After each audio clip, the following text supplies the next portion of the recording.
And welcome to another episode of Gramble On. I'm Bob. Steve's got a hot date tonight. This is the show for degenerates by degenerates. We had a good week last week. I made about $1,000.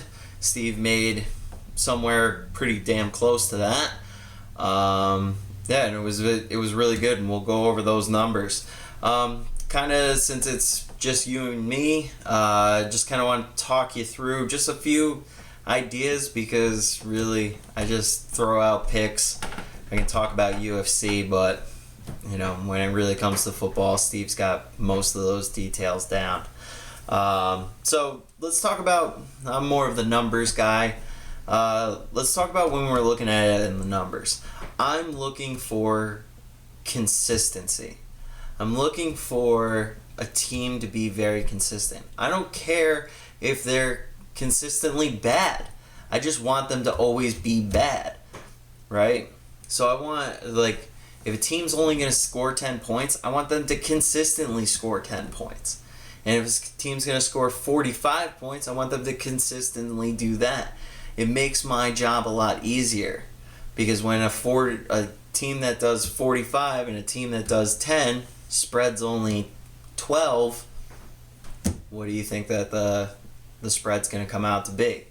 And that's what you're really looking for. A team that's up and down, left and right, you're guessing. You don't really know. You don't know how they're going to play. And you can talk about, Kyler Murray's going to do this, or, Allen's going to do that. Well, is it in the numbers? If it's not, well, then it's not that consistent of a game. Let's look at the Bills Chiefs game last week. Bills were shown to blow out a lot of teams except for the Steelers, right? Chiefs were all over the place.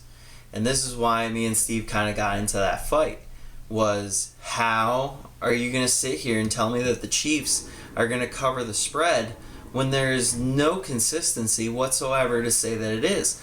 I'm not saying that the Chiefs can't win the game. I'm saying the Bills are definitely going to score X amount of points. You give me 2.5, 3 more points, well, then it beats what Kansas City is going to come out to be. So, yeah, I'll put $100 on the Bills. So that's kind of how I get to those things. And really, guys, when it really comes down to it, I had some really good advice early on that you should never have to watch the game. If you're gambling on the game, you shouldn't have to watch it. Why? Because you already made the right pick. You already invested that $100 to make $200. And if you have to watch the game to be excited for that $200, then you made the wrong pick. I'm going to tell you right now, the amount of games that I watched this weekend, 1.5, maybe 2. I watched 2 games on Saturday and a few quarters of those, and I think I caught the third quarter in the Bills game on Sunday. I didn't watch any other football other than that. The only reason you should really be watching is if you got nothing to do, or you're looking for something for the next week that you want to see. Other than that, yeah, it's fun. And if you got nothing to do, sure. Watch the game. You got a little bit of action on it. Why do we do this? This is fun, too. But we do this to make money. Let's really be honest with ourselves here. If we weren't doing it to make money, well, then we can throw $5 at a game and make it interesting.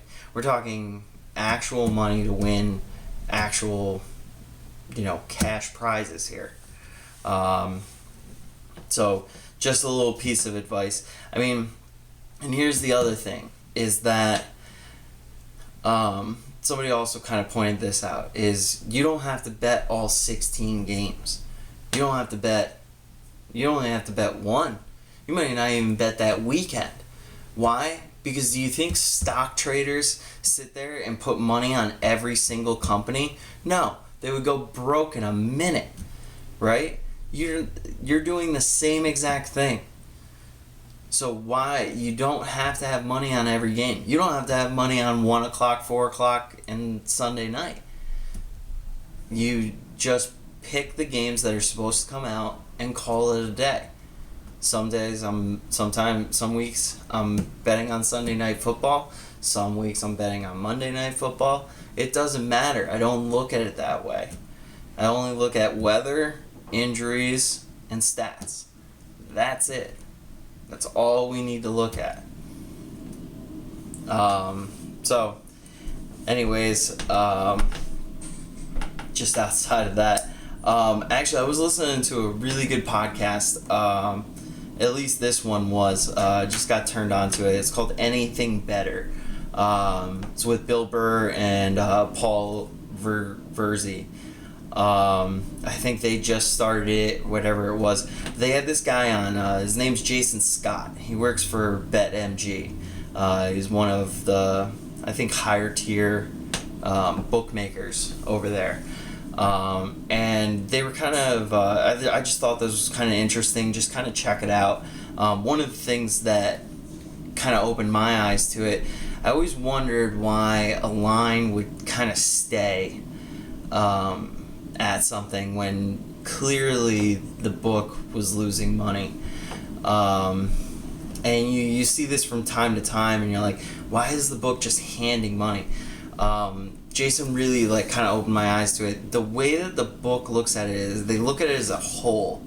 So if I'm taking a bath on this, it doesn't mean that I'm not going to take a bath on the next game. And in general, at the end of the Saturday or Sunday, as long as I made 10%, that's the real number overall. So to take a risk and swing a line so far that they could end up paying double is riskier than just holding the line where it is. And that was kind of eye-opening to me. You see it a lot during March Madness, during the NCAA basketball tournament. You'll see a lot of lines where you're like, why won't this move? Everybody's betting on it, or at least everybody I know is. Just a little insight on that. Another fun tip me and Steve always said, happy hockey season, everybody, all my hockey fans out there. Me and Steve are huge hockey fans. We don't gamble on it. Why? Hockey's for degenerates. All right. Me and Steve have said it for years. We've played hockey since we were 3 years old. It's for degenerates. Don't fucking gamble on hockey. Throw $5, $10 at it just to have a little bit of fun, but don't put any serious money on a hockey game. And actually, Jason Scott brought that up. They asked, what is the true sign of a problem gambler? And he's like, if they start betting on hockey, then you got a problem. So me and Steve, look at that. The guy's been doing it for 30 years, and pointed out hockey's for degenerates. So why are we here? Why are we doing this? We don't want people paying for picks. We don't want you losing money. It's so hard to get to 60%. You're just giving away all of your winnings to a scam artist,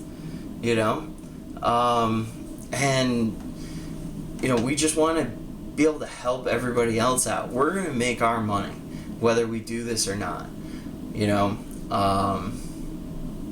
This is more for you guys to be able to see the process, to see that, the ideas, why we're doing this, why we're not doing that, when to let the reins go and when to pull back on the reins. This weekend, definitely a pullback on the reins. We did really good last weekend. How about I just put up the wins and losses. So here's the losses. Here's the wins. Right. So let's just kind of go down what we did last weekend. I went 4 for 5 on my UFC/boxing picks, so a nice little 80% right there. That definitely paid out a little bit, helped us out. Saturday, it was touch and go for a second there. We went straight 50%, 4 for 8 with a push. So kind of puts us a little bit higher. Doesn't really fully get to that 52.4, but we didn't really lose that much money either. So gonna call it just a straight push across the board, to be honest. And then NFL, 5 for 8, 62.5%. Whoo! Way to go. And then it comes down to, if you pick the Chiefs with Steve, you finished off the weekend at 59%. If you went with me and the Bills, 63.6%. Put it in the fucking bank. Woo! Love that percentage. Anything over 60% feels good. Love it. So we did pretty well. And if you were following our picks, no matter what, even if you followed with Steve's, 59% paid you pretty good. Going into this weekend, I want to be a little bit more conservative. Let's pull back on the reins. We had a good weekend. We had an okay weekend before that, and we kind of took a bath 2 weeks ago. So kind of going with this one. Let's kind of pull back on the reins. Let's make some smart bets, and just kind of dip and dunk. Really, when we get out of this weekend, if we're down $100, I'm gonna consider it a win. There's a lot of stuff that's close. There's probably 3 or 4 picks that I feel really good about, but nowhere near the steal your girlfriend's purse, put the house on it, rob your grandmother. Nowhere near that. How about we take a little bit of that money and put it back in their purse for another weekend? So let's make a couple $100. Maybe make some long shot parlays. Might make some money that way. But definitely not as many hammers as last weekend. So let's get into the picks. UFC, I got a bunch of them. As always, still got to sleep on it. Still got to figure out how I want to set this up. I'm not even sure if I really want to go with a round robin on this. I think I have the winners, but I don't know if it's worth putting that much money down. It might be okay, I'm going to put $50 on this parlay, $50 on that parlay, and just kind of hope that one comes out. And if not, then I'll say goodbye to $100 and make my money on football.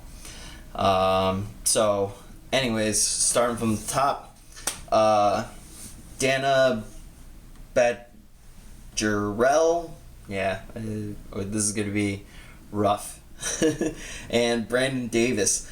Brandon Davis is coming down in weight. He's a featherweight, and he's got to get down to 135. He's a medium-sized 145, so it seems like it's gonna be a little bit tough. And Dana, boy can crack. That boy can fucking crack. And both of them like to swing.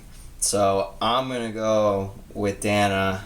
I think that he lands the punch and puts him the fuck out. Next fight, Nate Landwehr versus Ludovic Klein.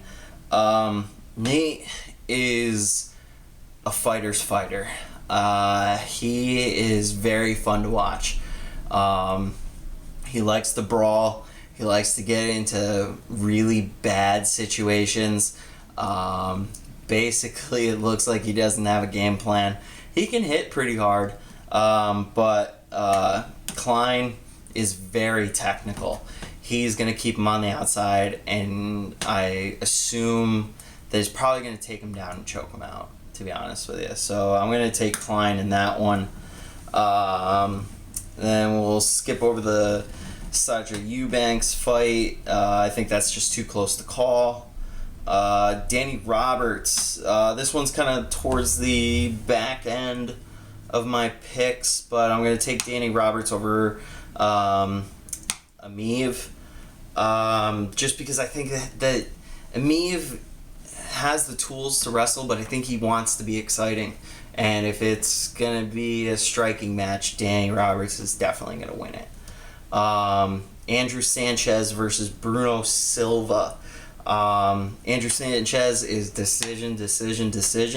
Bruno Silva is 20-6, and it's KO. I'll take Bruno Silva all day. I think he catches Andrew and puts him the fuck out. Julian Marquez. This man is a psycho, and he's fighting Jordan Knight.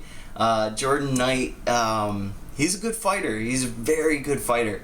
I just think that Julian has more tools in his toolbox. So anything that Jordan Wright's going to throw at him, I think Julian's just going to figure out a way to get it done. So I'm going to go with Julian on that one. Then we got Manon, Fiorot versus Mayra Silva. They're both 7-1, but Manon has very good Muay Thai, and she's just got a ton of KOs on her list. I don't know if she's even gone outside of the second round, to be honest with you. So I think she goes out there and just smokes Silva. So I'll take that.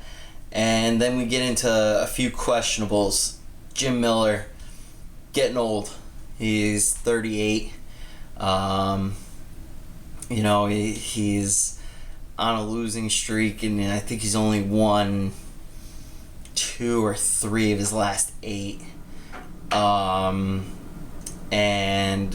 But he's fighting a man, Eric Gonzalez. This is his debut, and he is a little bit exciting. He's got some highlight reels, but he's coming from an organization where he had a few fights that were 3-minute rounds. He's not that. It looks like they're giving Jim Miller his retirement fight, and he can kind of walk off into the sunset. So I'll take Jim Miller, but I'm not putting the house on it, and he'll be in like a long shot parlay. Same as Andre Arlovsky, same thing. He is definitely faster than Carlos Felipe. This is a pick'em fight, so you might even want to take this one straight up if you can or want to. He's definitely faster. He's a veteran. He's seen it all. And I'm just not really impressed by Carlos. He's like a big punching bag. I'm sure if he lands, he'll knock him out. I don't see it happening. And then going into the last one, I don't understand why this is this way, but I don't see why you wouldn't put the house on this one. Aspen Ladd, though she's missed weight at 135 a bunch of times, she is moving up to featherweight against the big girls. And the big girls. 135, I guess, is the big girls, but these are the big girls. And she's fighting Norma Dumont, who just beat Felicia Spencer. She got tooled by Amanda Nunes, and Norma Dumont took it to her. So I don't see where Aspen Ladd is supposed to be the favorite in this. Like, she's a favorite for what? I have no fucking idea. And she's definitely not as big as Norma Dumont. So I just don't understand how they're... Maybe because she's 9-1? I have no fucking idea. But I think Norma Dumont comes out and fucking smokes her. To be honest with you. I mean, Aspen Ladd is talented, but that size, I don't... And short notice, I don't understand how she's going to put on, other than fat, the size that she needs.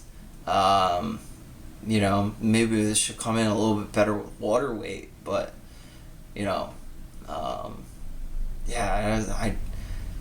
I don't see her winning that fight. So I'm going with Norma Dumont on that one. And there's my UFC picks. Pay attention to the description. And that'll have basically how I'm going to parlay them together. How I'm going to gamble with it. On to college. We'll kind of fly through this a little bit. But let's start off with...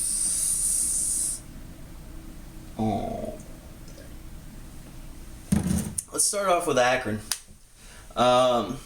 Akron is playing... me and Steve like this one too. Akron is playing Miami of Ohio. And they're getting 19.5 points. Think this is an easy one.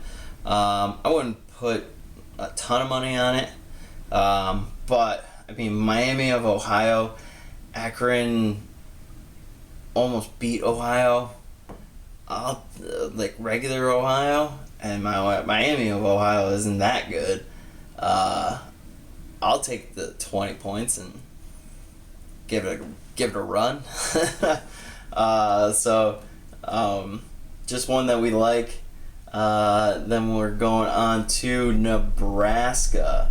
-4 against Minnesota. Nebraska's a sleeper, man. I mean, Minnesota is too, but Nebraska narrowly lost to Michigan State. Narrowly lost to Michigan.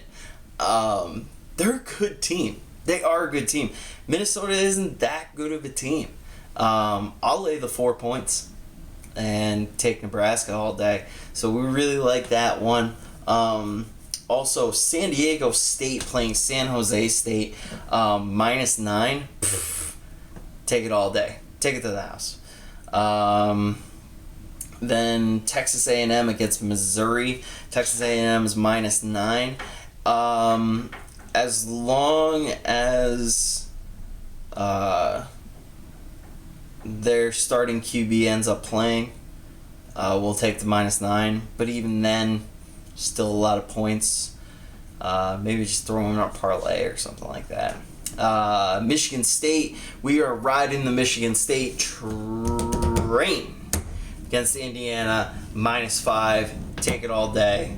They're going to do it. Kentucky, Georgia. We like the over, but meh. Definitely not one that we're really going to bet on. We also like the BYU +6.5, or we think the safer bet might be 50. Take the over at 50. Another, but we're probably going to play a little bit of money on it. Same as Alabama. I mean, yes, Alabama lost to Texas Tech. I think it's a flash in the pan. Laying 17 against Mississippi State. Again, it's Bama. Alright? And they just got kind of their teeth kicked in, and I think they're feeling very sore about being in 5th place right now. So we think they're going to come out and stomp Mississippi State to prove a point that they believe they belong at least in the top 4. And you know Saban is not going to be happy if he doesn't make the playoffs. So we'll take Bama.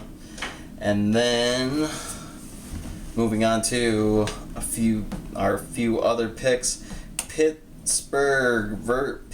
versus Virginia Tech. We love the over on this for 57.5.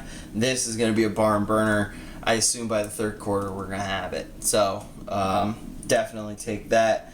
And Iowa State is playing.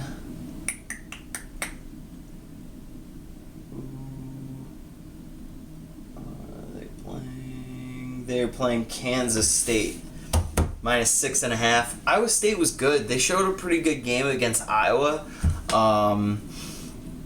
And they've been pretty consistent. So laying 6 against the Kansas State, that's meh. Yeah, I'll take it. I think that looks good. But yeah, so big picks. Nebraska -4, San Diego State -9, Michigan State -5, and Pitt, Virginia Tech over 57.5. Those are definitely the ones that we're going to be playing. The other ones we like. If you like them, take them. We won't be mad for you to do it. All right. Moving on to the NFL. All right. Bucks playing the Eagles tonight. We're going to take the Eagles plus the points. Tom Brady has the hurt thumb. Doesn't have as many receivers to go to. It's possible. Didn't put much money on it. Didn't invest much on it, but it would be nice to have a little bit of a win going into the weekend.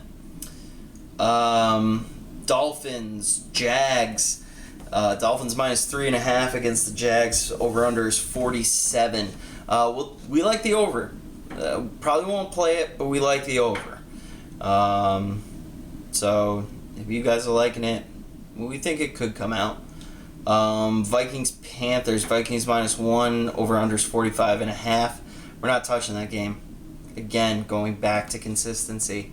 There is nothing that is telling us either way, up or down, under or over, to bet that game. Chargers +2.5 against the Ravens. I'll take that. I might even take a money line, to be honest with you. The Ravens defense is very injured.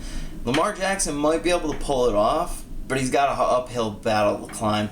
And the Chargers have just an amazing game plan. It's not like they're overly talented, but just going into every game, they are head and shoulders have a better plan than the team that they're playing.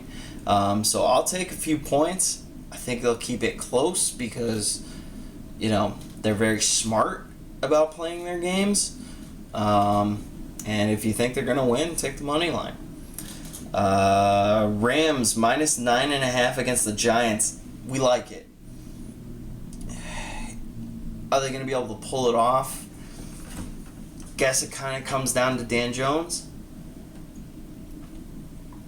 But that could, if that ever gets below 7, I'll take it all day. But 9.5 is starting to get really close to where I think. I think they'll probably win by 14 at best, maybe like 10 at worst, and now we're getting really close to that spread. I like the Rams, but probably won't gamble on them. Gramble. Texans +10 against the Colts. Over-unders 43. Both teams are super injured, and it's already showing that they don't think that this game's going to go much over 40. So if it's 23-17, cover. 25-17, cover. So kind of just the way that the numbers are saying, kind of like the Texans plus the points, because there's not a lot of wiggle room if we're talking about that over-under. Yeah. Chiefs minus 6.5 against Washington. The over-under is 56. We don't like it. Same kind of thing as like Chiefs have not covered the spread this year. Washington hasn't covered the spread this year. What team is actually going to show up? Who knows? Let's just wait it out. We don't have to gamble every game. All right? And we don't have to gamble the games that everybody likes. Put money on something that's going to return you your investment. And as I say that, let's talk about the Packers and Bears. Packers minus 4.5 against the Bears. Over-under's 44. Steve is going Pack going. Aaron Rodgers and them they're at least covering the spread. It's ugly, but we like the Packers minus 4.5. And that might be a fan bet. But yeah. Bengals minus 3.5 against the Lions. Over-under is 47.5. We don't mind Bengals minus 3.5, but the more we think about it, the more we're like, I'm not in love with it. But if you are, we understand. The numbers are there. Bengals should win by 10 points. Just who the fuck knows? Browns minus 3 against the Cardinals. Over-under is 49.5. I'm saying that it all depends on Kyler Murray. Steve's saying that he's going to play. There's nothing I've read that says that he is. The offense definitely depends on him doing that or playing. And he's got a hurt shoulder. I don't know how much he's actually going to contribute to the team. That one, pay attention to Twitter. By Sunday morning, I'll have something. If we're going to go that route or not. If we're going to go that route. If not, then you won't hear anything. But, really like the Cardinals plus points against the Browns. I want to take it. Just tell me that Kyler Murray's under center and I'll fucking take it all day. Take it to the bank. Cowboys minus 3.5 against the Patriots.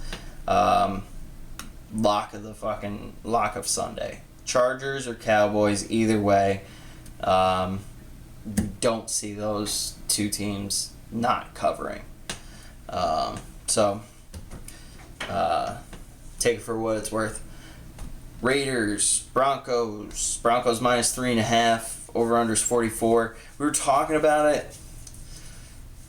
Broncos just aren't consistent enough. They should win. They should cover. But we don't know. We have no idea. So, just going to have to let that game go. Seahawks, Steelers minus 5. Over-under's 42. I like the Seahawks with the points. Don't like it a ton, but I like the Seahawks with the points. It's worth a shot. And then Monday night, Bills minus 6 against the Titans. Over-under's 54. I'll take the Bills minus fucking 14 against the Titans. Take the Bills all day.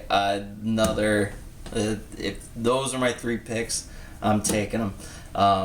And add the Packers. So Chargers, Packers, Cowboys, Bills. I'm betting on all 4 of those, definitely.